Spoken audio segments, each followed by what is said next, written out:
All right, welcome back to Good Company. Well, we are out here at Illinois Eye Center at their Peoria location with Dr. Pike, and we had visited before with Dr. Pike out at the Washington location, and so today we're going to be talking to him about a couple of different things. And so you are a fellowship-trained cornea specialist and refractive surgeon. So tell me a little bit about your specialty and what that means.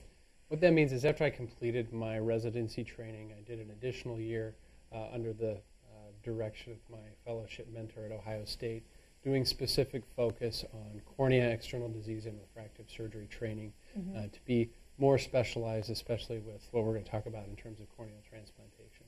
Okay.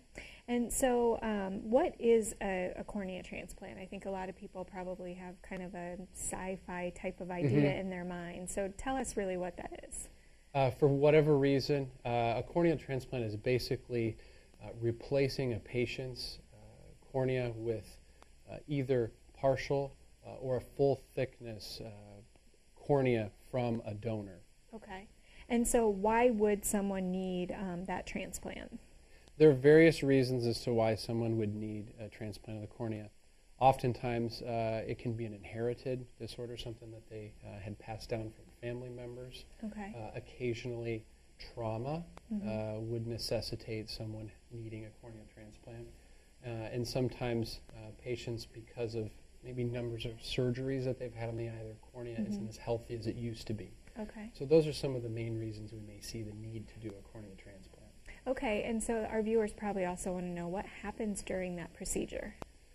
Depending on, and what's great about the evolution of corneal transplantation now is we're able to focus on just the portions of the cornea that may have a problem. Okay. We can replace just front portions of corneas, just back portions of corneas, or the full thickness of a cornea.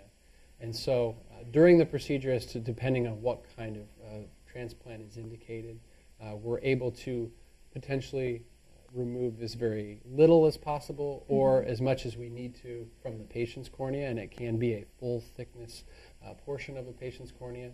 And then the eye bank, which supplies the corneas, are able to provide us with the transplant and prepare it as needed for the patient's needs and what kind of surgery we're going to be doing. And from there, it may or may not need many sutures, but if you're talking about a full thickness transplant, then it's suturing it into place.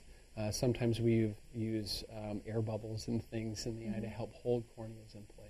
Okay, and so you just touched on it a minute ago, but tell me a little bit more about where you get the corneal tissue for the transplant. The cornea tissue is supplied to, at least me, I go through the Illinois Eye Bank, which is a subsidiary of the Midwest Eye Banks, and they can provide whatever tissue that I need for the patient's needs. There's a number of eye banks accredited eye banks across the country that supply corneas for those particular surgeries. Okay, and so how can someone be a cornea donor? What are the things that they need to do? Basically, when, and at least here in the state of Illinois, when you do your driver's license form, they ask you if you want to be a donor, and that's how basically you can become a donor. At that point, obviously, and in unfortunate circumstances for the donor, it's harvested from the patient after they pass away for whatever reason.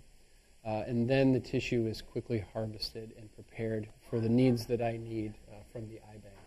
And from there, I always tell the patients what a gift it is to get that cornea and to use that cornea, because it'll definitely help restore their vision from whatever reason that they had lost their vision. And so oftentimes there is some communication, too, between the patient and the eye bank, knowing that their thanks and gratitude for the tissue that they received gets on to potentially the donor's family. Sure.